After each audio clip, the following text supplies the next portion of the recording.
Good morning, no? Magandang umaga. Ano tayo, mag-real talk tayo, no? Pero bato-bato sa langit, wala akong pinatamaan. Sana, huwag magalit at huwag mag-react para hindi malata na tatamaan ka. Ganun lang yun. Lahat naman ng mga content creator. Siyempre, nagre-real talk yan. Pero pag natamaan ka, huwag kang mag-ingay para hindi halata. Ganun lang yun. Hindi kasi guys, ang sabi kasi nila guys, no, tayo daw mga asawa, wag daw tayong magpabaya sa sarili. Kasi daw, yan daw ang cause na ang mga lalaki maghahanap ng ibang babae. Which is, totoo or hindi, no? Depende na talaga sa lalaki yun guys, na makiri, di ba? Kasi, hindi po yun ang batayan. Ganito yun, kung mag-asawa, meron namang hindi kaaya-aya sa paningin, pwede naman sila sabihin na, ganito, ganyan ang gawin mo. Pwede namang mabago yun, guys. 'Di ba? Kaya tayo mga asawa, talagang madali tayo malulusya kung tayo ay nagpapabaya. Kasi, hello, tayo ba'y mag-anak ng 3, 4, 5? Nasaan ang galing yan sa katawan natin yung bata? Hindi naman yung lalaki ang magdadala ng pagbubuntis.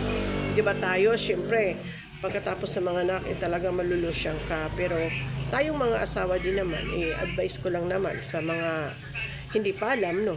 Huwag din tayong magpabaya kasi for hygienic natin yon, for hygienic na yun. At saka parang confidence sa sarili natin yon. Pag nakita natin na ganito yung aura natin, di ba? Parang may confidence ka rin na gawin. Hindi gawin mo para sa sarili mo.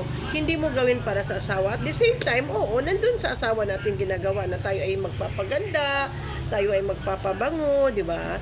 Pero hindi naman yung pabango na kasi katulad ko, wala naman ako pambili ng perfume para tayo magpabango. Idaan na lang natin sa paligo, gumamit tayo ng sabon na may konsensya. Di ba? Ganun lang yun. Tsaka talagang mga lalaki talaga, pag naghanap sila ng babae, pag nagkasala sila sa asawa nila, idadahilan nila agad yung asawa. Bakit kaya ganun? Porque ang asawa hindi marunong ahem. Yung asawa hindi magaling sa ahem. Yung mga ganun ba? Yung si kabit magaling sa ahem. Yung mga ganun ba? Hindi po yun ang batayan. Kasi, may isa naman sa inyo hindi magaling, di magtuturuan kayong dalawa mag-asawa, di ba? Ganun lang yun. Hindi po katwiran yun na ng babae si lalaki, si asawa ng babae, gawa ng kanilang asawa ay mabaho, malusyang, yung ganyan.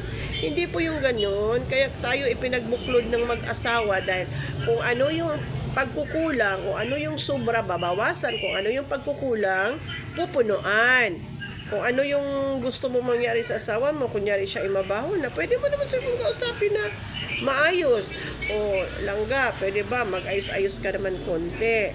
May yung mga ganun ba? Hindi naman yun idahilan agad na sila ay nagloko dahil kisyo.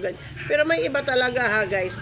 Totoo yan, may iba talaga nabibighani sa kagandahan ng ibang babae. Tsaka yung mabango ba?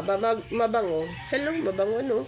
Maligo lang yan. Kulang lang sa paligo at sa pag-aayos. Tayong mga babae talaga naman, for ourselves, talagang kailangan nating mag-ayos.